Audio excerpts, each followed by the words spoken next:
Welcome back. Another episode of the yet-to-be-named Team Figgins podcast. We've got Aiden, myself, alongside Tyler Parker, Jacob Figgins, and a very special guest today from Team Figgins, Benjamin Stemen. Welcome, Ben, and how's it going? It's going pretty good. Thanks for having me on. Hopefully this isn't too awkward and we don't trip over our words too much. No, it's going to be great. It's going to be great. Obviously, you've not watched any of our previous episodes. It's not on. I have. We learned from the best then. We got a few different topics to cover tonight. We've got, of course, we want to mention WACO. We've got the Open at Austin to talk about with Ohn Scoggins and the unbelievable performance that she put on there. Kind of what the offseason looks like down here. It's a little bit different now that some of the pros have left. And the tournament schedule down here is a little bit different. And then Tyler's going to wrap it up by talking about PDGA and A-Tiers. You know, when we mention PDGA on this show, it's going to be exciting. Let's start with WACO. Right. Super exciting tournament to watch. That I did get to catch a little bit of the end of that third round. I was watching it on the golf course, and that last hole coming down the stretch, I don't know if anyone watched highlights of that, but it was wild. Gaining through one of the craziest, gutsiest shots I've ever seen, 450 feet of straight hyzer over a tree to put it to 20 feet and then cash the putt. It was unbelievable. Nobody watched it, did they? I'm the only one. Did Ben watch it? Yeah. WACO? Yeah, I saw. Okay. I did see it. Yeah, I saw highlights of it. Yeah. I was surprised it got to the green. It was a long ways back. That was wild. And then on the FPO side, of course, you had Kristen, who just absolutely obliterated the entire field. Yeah. Per usual. Exciting tournament until this week. Talk to us about the Open at Austin, Tyler. Okay, so I just want to say how excited I am. Spoiler alert if you haven't watched anything, but Nicholas Antilla winning was so exciting for me. I haven't actually got to go back and watch it. I've heard about how exciting it was because I guess he missed some short putt and then had to birdie out for the last 3 holes. And it's just amazing that he secured the win. But to see them put the cowboy hat on him and his emotion of being his first Pro Tour win, that is such an amazing thing to experience with somebody. And I don't know, maybe I'm just retarded, but I get way more excited seeing people from other countries come and win a Pro Tour event, because I'm this is I feel like it's a bigger achievement for them to travel and then play. I don't know. I think he's a great guy. His personality, his character, everything about him is if I were to be a high level disc golfer, I wish I could be as cool as him. I was so excited for him, and it was so amazing to watch. Yeah, I was super happy to see him win. It was really cool to see, and he hit that 2 circle 2 putts to finish it out after missing that short one. It's probably 15-footer. It looked like that you talked about. So that was kind of nerve-wracking, but then 2 circle 2 putts to finish it out was pretty clutch. Had to go birdie to get it done in the dark. Yeah, that was something that was really interesting. Did they cut out those holes mid-round?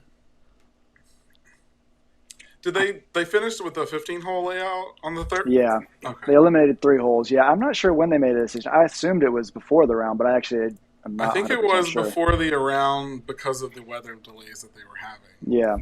Yeah, that lead card teed off at 5:30 almost or something, I believe. I guess it makes sense if I go back and look. It was holes 12, 15, and 16, right? Yeah, everyone all the way down is listed for pars for those holes. So that makes sense. Yeah, and for some of those guys, I'm looking down here, Scott Stokely may have been a blessing. Cuz yeah. But that's okay. That's okay. We love Scott anyways. On the FPO side, of course, you have history being made with Ohn Scoggins. There was some confusion behind this, I think, judging by the comments that I saw on the Pro Tours post.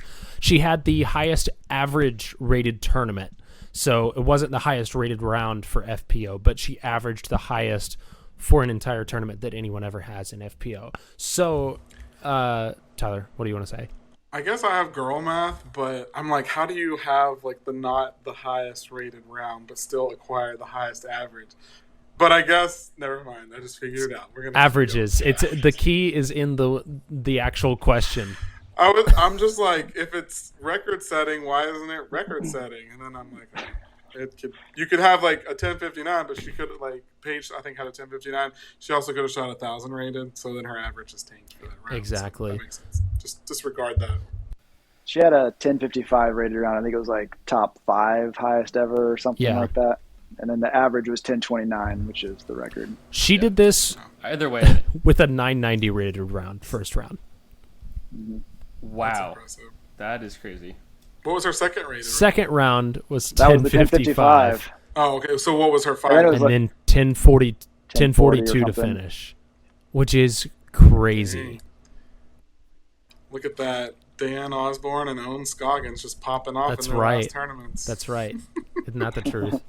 I'll bet 1029 average probably would have cashed in open too. Yeah, for sure. It's different layout, so it's hard to know what would have happened, but the average itself is probably good enough to That's cash. A good question. Yeah, definitely. Let's see. That would have been cool to see. Let's see. What's cash line usually? 44, 45? Yeah, somewhere in there. 1020 has been like the average for cashing for the last few tournaments. Ben, but I'm not sure what you're it was dead on. Zachary Nash in last cash tied for 44th, averaged 1020 for the event. Wow, there you go. I love Zach Nash. Look at him go. Incredible. Cashing. Yeah, if that was the cash line, then Ohn definitely would have cashed in FPO, shooting the same average. That's impressive because she's such a little, just normal acting lady, and she just pops off. She's quite the disc golfer. She doesn't throw super far, but she makes everything. That's what she. Yeah, in her interview, cool. She was like, "I didn't think this would be the course that I got my win on." She's like, "I didn't play good here last year. Why would I thought it'd be my win?" And which they did redesign a lot, and it seemed like it was a much better course overall. I enjoyed watching it more this year than last year. Have you played out there, Ben? I think it was better. No, I played Texas States in Tyler, Texas, but I've never played in Austin at all. This is the event that they replaced Texas States with, right? Or was that Waco? Well, Texas State's still happening. It's just not. They might have had it last year at the same year, but this year Texas State's is just like an A-Tier or something, I think. Okay, that makes sense.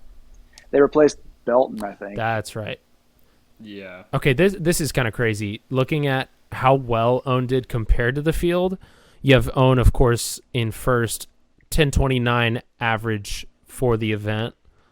In second place is Kristen Tatar at 1,000 rated for the event. And then in third place is Missy Gannon with 988 average. So that means she shot, 41 points better than third place. Like that is ridiculous.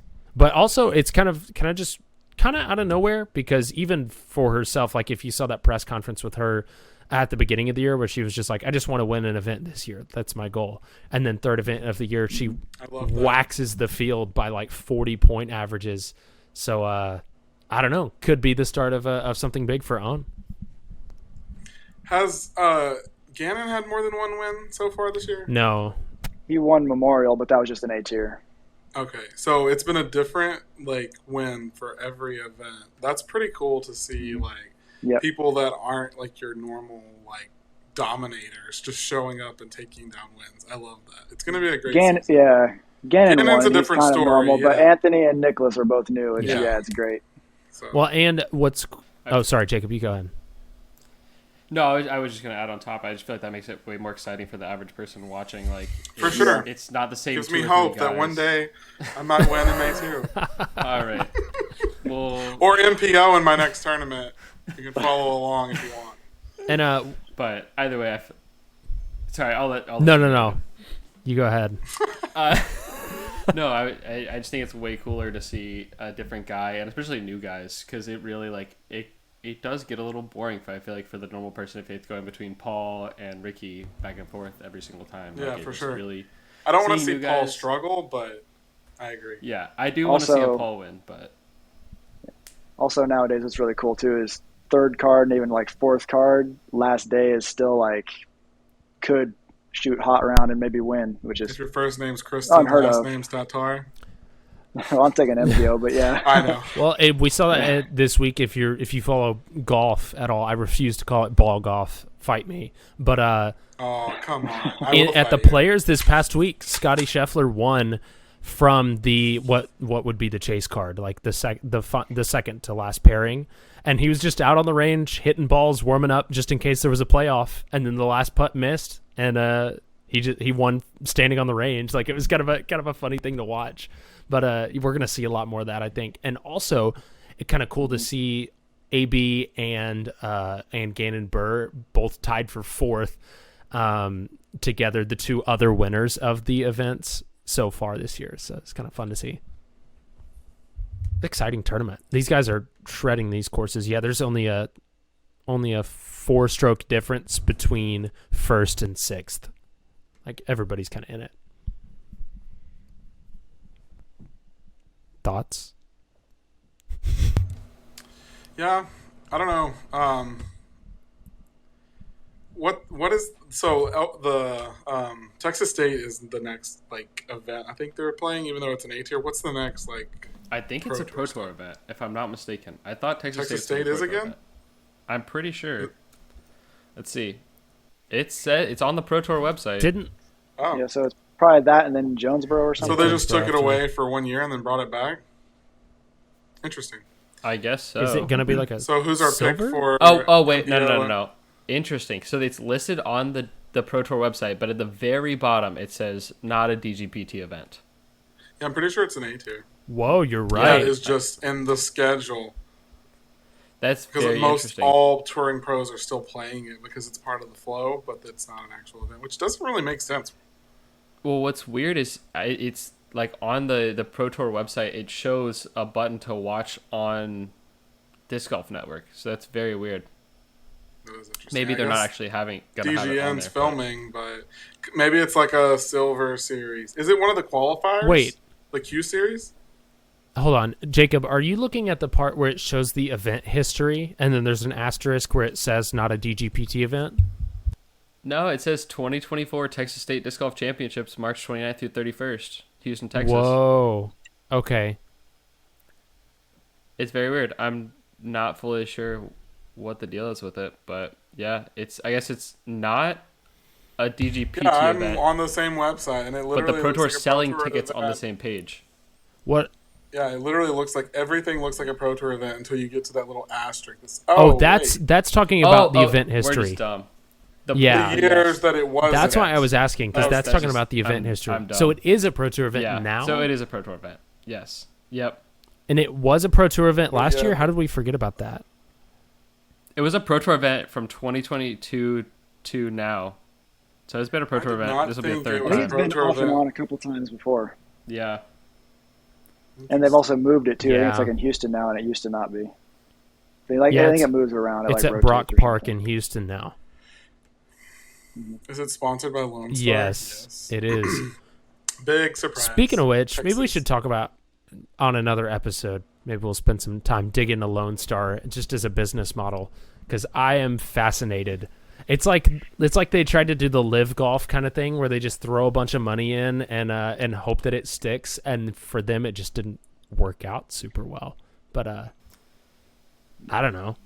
I feel like that would be a very interesting episode, looking over like the rise and very quick downfall of Lone Star. Drop in the comments and all of their. Yeah. Are there still like a lot of AMs like sponsored by them that are? I feel like every other. We still have a handful here in our area. Yeah.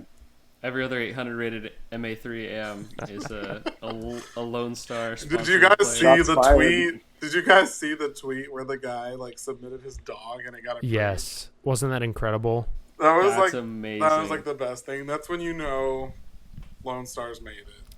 We'll have an episode to discuss that then. That's a good topic. We'll just call it the Lone Star debate. Yeah. Nice. That'll be a good episode. It's a perfect name for that. Okay, moving on to whatever's next, which is, the season in Florida. It is kind of interesting, being down here outside of season, because I feel like our main season really happens in the fall and then over the winter time. Like all of our big events, I feel like happen during that time. And then as soon as all the pros who come down here to practice leave, it's kind of like there's still a lot of things going on, but we're not playing any big events. Like, I mean, I guess Throwdown counts is that an A-Tier still? So Throwdown's still an A-Tier. You're going to have Sarasota Championship. Wink, wink. But like other than that, you got to drive up to like Tallahassee to play another A-Tier for the rest of the year. Yeah, I feel like, I don't know, maybe it's just me being new to disc golf over the last 7 years, but I feel like the off season in Florida used to be like kind of mediocre until the last like 3 or 4 years, and then that's when it really became like a whole different off season where there's lots of events. I mean, like Jacob and I planning the dates for Team Figgins 4.0, you literally couldn't find a single week for like 3 months straight. And so maybe it's always been kind of busy for the off season for touring pros, but this off season that just passed was a total nightmare on trying to plan any event. Like every single weekend you looked at was a conflicting weekend of some other event. Our limitations were like 2 weekends. And on top of that, you know, what would have been on maybe 2 other weekends left were filled with the All-Star event and then chess.com to start. So I don't know. I feel like we take a transition from around now, March, April, and we do have like a gear up in AM tournaments, like CMB tiers that goes like for a couple months. You can kind of do like a AM tour if you wanted per se. Well, yeah, Ben, talk about that a little bit because you play MPO down here, and you've been a professional for I guess a few years now. So like, talk about what it's like. Obviously, just playing more local events, and then obviously when those bigger events come to town or happen down here as they usually do, like what that's like for you. Yeah, during the summer, I think it's just the weather is a big part of it. It's going to be really hot and a lot of rain, so people try to schedule their biggest events for when the weather is nicest. Also, when there's more pros down, so that's kind of two nice benefits people have for running big events in the winter. And then in the summer, you still have some B tiers, but just not as many A tiers, I think, for those reasons. There's still quite a few tournaments just on a smaller scale. But, yeah, I play all year. It's just in the summertime you're going to sweat a lot more and have to use your umbrella a lot more often. But I'd much rather not have to wear gloves, though. Yeah. I also think part of the reason that it's so busy in the winter now is there's more courses than ever, and everybody loves their home course and tries to run a nice event on it during the winter. Like Polk County Open, they didn't even have any courses like a handful of years ago, so that's a new tournament. Stuff like that's just going to make it more and more crowded, but you also have more disc golfers than ever, so hopefully that balances it out. Yeah, I'd be curious to see kind of what the season looks like in other places across the country, because I feel like here, I guess where I was going with this is that it feels like the season is backwards here. Like our disc golf season down here is actually like September, October through March. And then as soon as the Pro Tour leaves, which now it starts here, which is really cool, then as soon as they take off from here, it's like our season slows down a lot. And then a lot of the big events. But I mean, it makes sense because all those pros are here. I think it's just weather. Yeah, it could be. I think it's just weather too. Like up north, you can't have events in the winter. So if you have events down here, you can draw people from up north to come down and play because we have the sun shining and the grass is still showing green and everything. So it's a good reason to come down and play disc golf. Yeah, life is hard in paradise.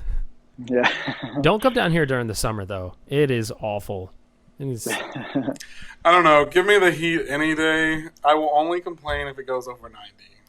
Which, to be fair, which is May through October. No, it's like 85. It is brutal.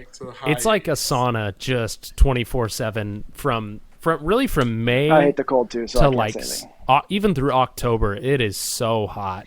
Like it is just brutal. I wish I had like a Toronto house for the summer. Wish I could summer in Canada. Yeah, that would be the goal. Actually, summering in Europe. That would be the goal. There you go. Not to take us completely off topic from disc golf, but I feel like I like to ask this to everyone. But would you rather be hot or cold? Like if you have to be one of the extremes, which one would you rather be? Hot. Oh, cold for sure. Not even close. Think about it. It's so funny how everyone's think about it. I'd absolutely rather be hot. I'd rather sweat. Think about this though. But I was born and raised here, so biased. I wasn't, but to a certain degree. Usually the local Floridians are like, I'm done with the heat, get me out. I'm a local Florida guy. I'm one of those get me out people, because think about this. You can always put more layers on. You're an Arkansan. Okay, I was born there, but I've lived here my whole life. I like to claim it, but it's kind of a trumped up thing. But think about it. You have clothes that you can always put on. You can always put more layers on. It can be negative 10 degrees, and you could just add another layer, and you'll be fine. I like disc golf, though, and it's kind of hard to disc golf with Who wants to wear clothes? A face mask and 5 layers. But there is no solution to the heat when you're outside. There is nothing you can do about it. Yeah, you just sweat, and you're miserable all the time. It's good for your body to release toxins. Okay, I wasn't going for the whole health argument here. Didn't know we were going that direction. That's awesome. I don't know. I get tired of sweating during the summer. It gets hot. I don't know. I get that. I do wish our winter was a tiny bit longer, but yeah. I wish our winter was a little bit warmer and our summer was a little bit cooler. And then we'd be Hawaii. There would be no wrong. Yeah, honestly, California. One of my friends just played a tournament in Hawaii. His brother works for an airline, and so he flies standby everywhere, and he was able to fly out there for free. Man, I'm like, next year, can you take a friend, because I want to play a tournament in Hawaii. Dude, for real. He won too, so it's super cool. Jacob, why would you rather be hot than cold? You're inside all the time. You work in tech.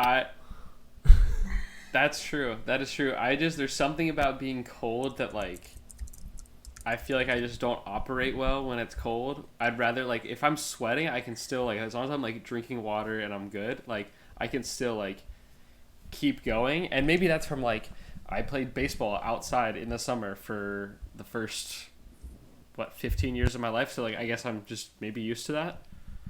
But it I don't know. I can't do the cold. I don't know. Cold but sucks. I definitely would rather sweat than be cold. I get the clothes argument. I totally respect that, but I don't know. Okay. I'd rather. I respect it for you. Follow up to this question before we move on. This is a completely different question. Don't get confused. These are not the same question. What feels better, cooling off after you've been hot or getting warm after you've been cold? There is only one answer. There's only one correct answer to this. Probably warming up for me. I mean, every time I take a shower, it's hot. I don't do no cold showers. I don't like cold showers. Are miserable. Respect to Ricky Wysocki for taking ice baths. I'm man, that's tough. There's been a few different guys jumping in an ice bath at my house. Micah Gross sent me a video of him jumping into a 50-degree lake the other day. They were all getting into it. I was like, all right, you guys have fun with that. To be fair, both feel great, so it's a hard choice. Yeah. But that's a difficult question. But yeah, I feel like warming up, getting into a warm building after if you've been outside in the actual cold, that's definitely there's nothing. I would rather have I think cooling off after a nice workout. Tyler just wants to be a contrarian. That's really all it is. He wants to be different than everyone else. I like to be warm all the time, but if I've gone for a run or something and then I come back into a cold house, the first whiff of coolness on your sweat is kind of enjoyable too. Well, while we've got Ben here, I'm curious because obviously he's kind of guest starring tonight. We've got him joining us. Talk about your disc golf career a little bit. We all did this when we first started. Just tell us a little bit about kind of what got you started. And I mean, obviously you're still playing. You're playing professionally down here locally. So talk about that a little bit. And how you joined Team Figgins. That's right. Yeah, I might need some help remembering all the details on that. But playing disc golf almost 13 years, which is crazy. Can't even believe it hardly. But started when I was 20. Friend in the church named Adam was getting a group, the youth group, together to play something that we could all do together, and he picked disc golf. And I had played kind of with my dad when I was a little kid, but not really played. I mean, loosely just followed along and threw a little bit.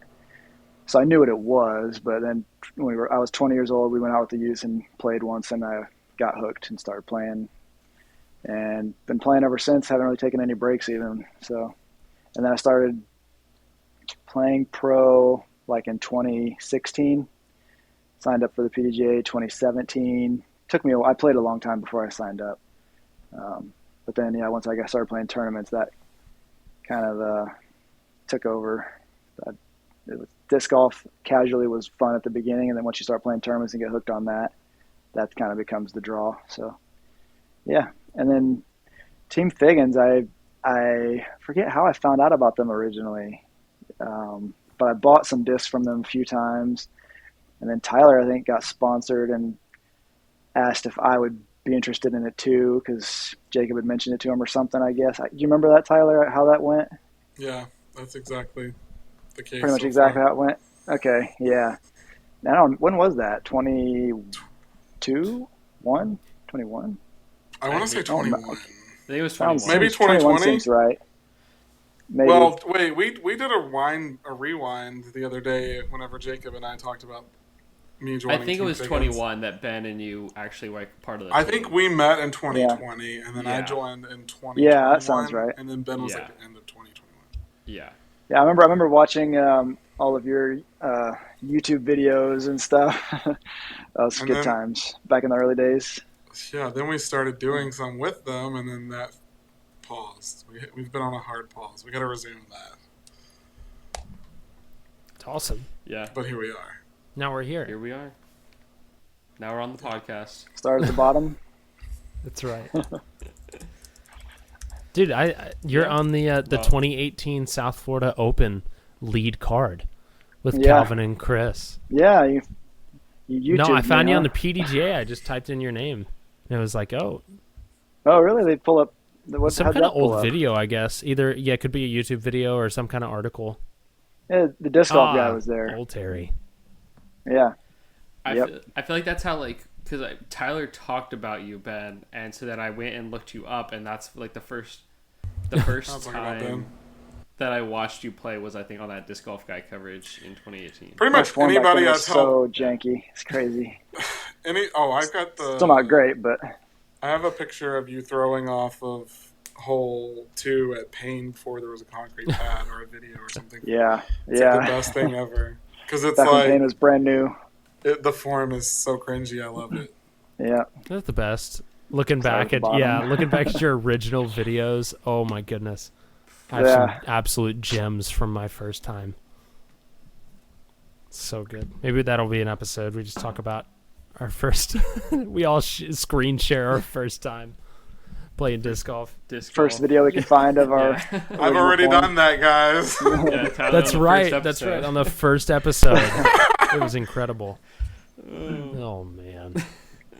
Good times. All right. Well, speaking of Tyler, I know, Tyler, you had a topic you wanted to talk about, I believe. Yes, I want to know everyone's opinion because I'm not a fan. So clearly, and I'm going to give my TD spill on this. I'm a big supporter of the PDGA when they do things that benefit the players or clubs or tournament directors.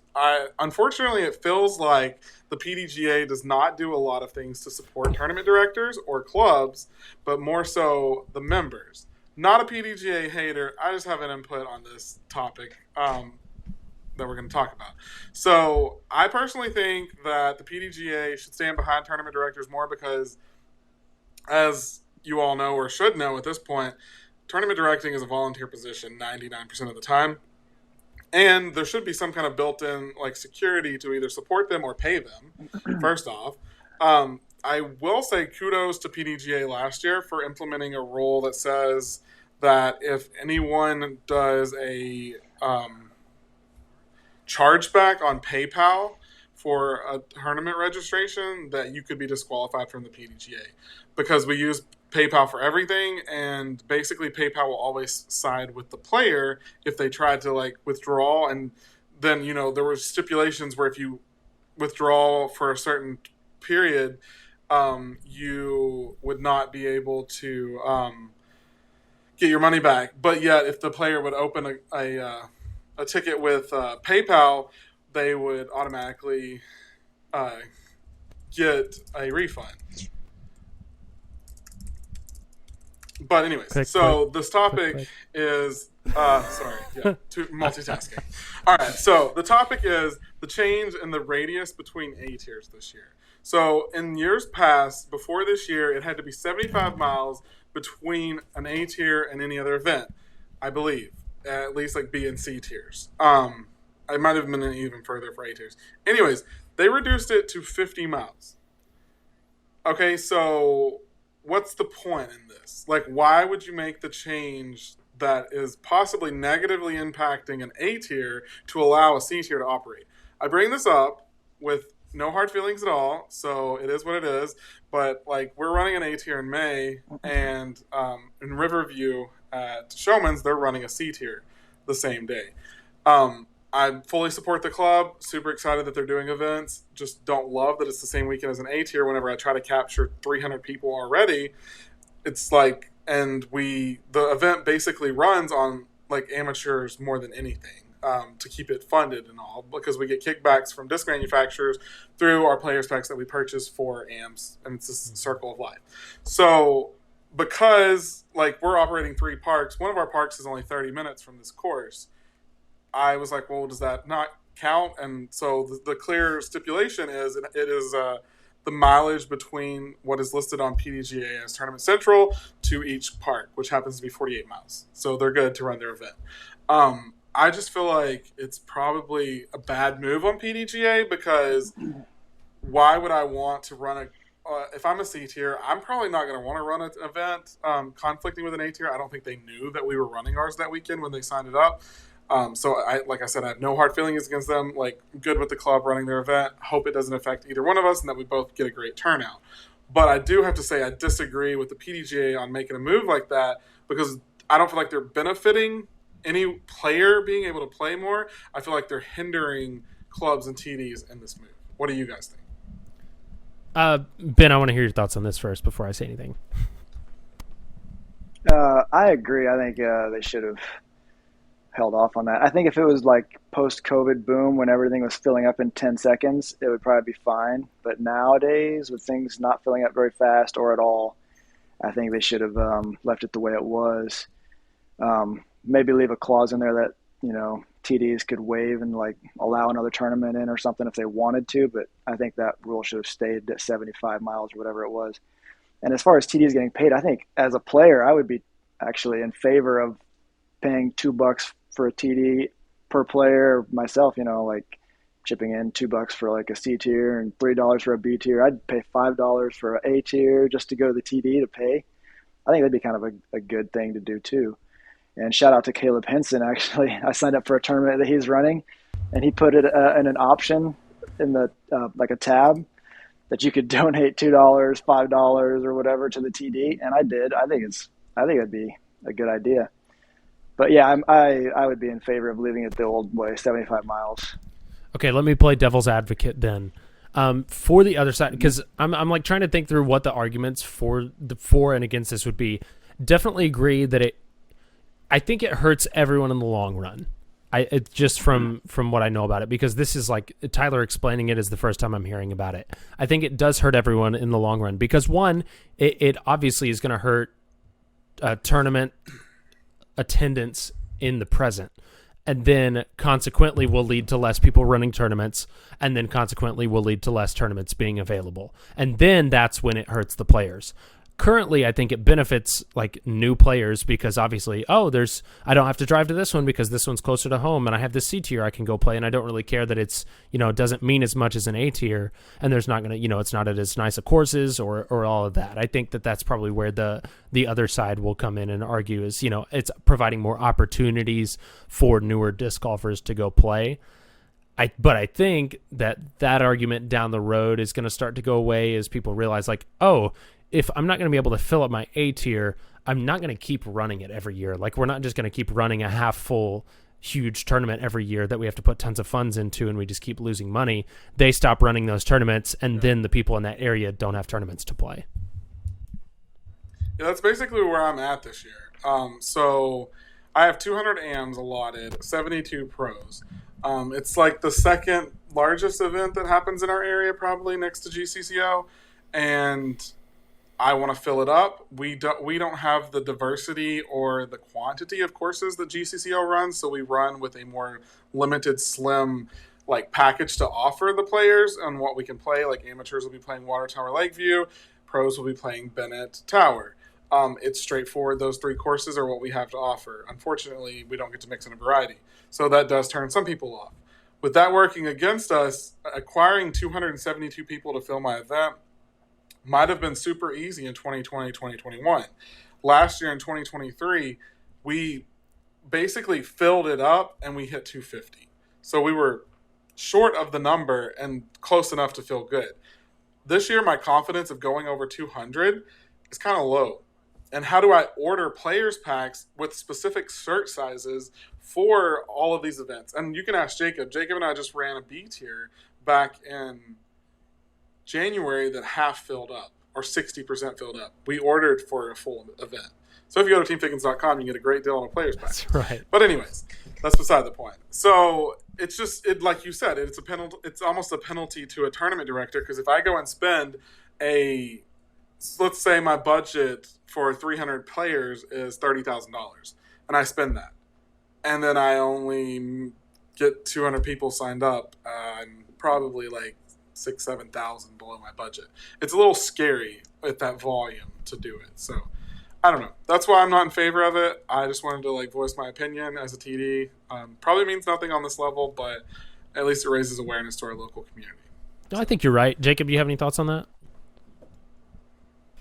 Yeah, I just feel like you're gonna make you do let new people in, or maybe people most A tiers are gonna be 2-day events, if not all. I think that might be a requirement. I'm not sure, Tyler, but it does let people who may not want to travel 2 separate days, 50 miles or whatever away, or 75 miles away. But really, I feel like you're just gonna make people, like your TDs who have been running these events for years and years and years, that are running these A tiers, because obviously you have to run an event for a certain amount of time really to get that A tier status. So you're just gonna make them upset at the end of the day.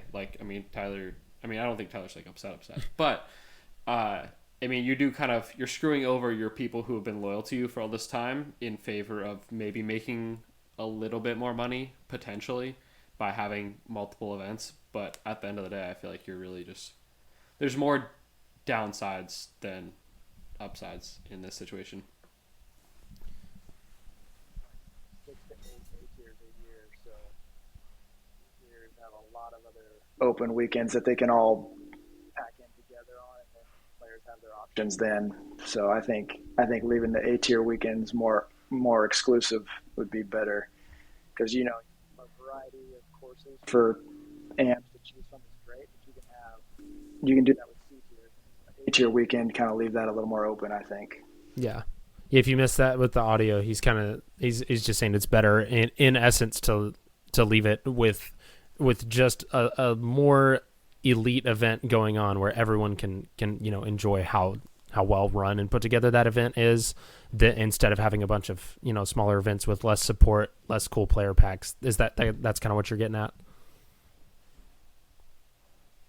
Kind of. Yeah, a little bit. We're having some trouble hearing you. Very quiet. Yeah, I'm not sure what's. I was just saying, I think C tiers have a lot of open weekends that they can kind of pack in together, and then you can have that option for AMs to pick a course that they like better by having C tiers that are close together maybe. But that A tier, having that a little bit more space to operate, is probably going to be better. There's only 6 to 8 A tiers a year in Florida probably. So yeah, and honestly, with Pro Tour events too, I'm sure they're not running A tiers within a 30-45 minute radius of a Pro Tour event. Obviously, not only are people not going to want to play it, but they're going to want to go watch the Pro Tour event if they're not good enough to qualify for whatever that would be. But good thoughts. I think that's probably a good place to wrap us up there for that topic. Let us know if you have any other topics you want us to cover. We got to talk about Lone Star. That is such a good idea. I am excited for that. Thank you so much. If you are listening to us, thank you so much for tuning in. We're super happy to be here, and we're grateful that you listen. Give us an idea of what you think the podcast should be named. Make sure to like, give us a quick subscribe for more content. Let us know what else you want to hear. Thanks so much for joining. We'll see you next time.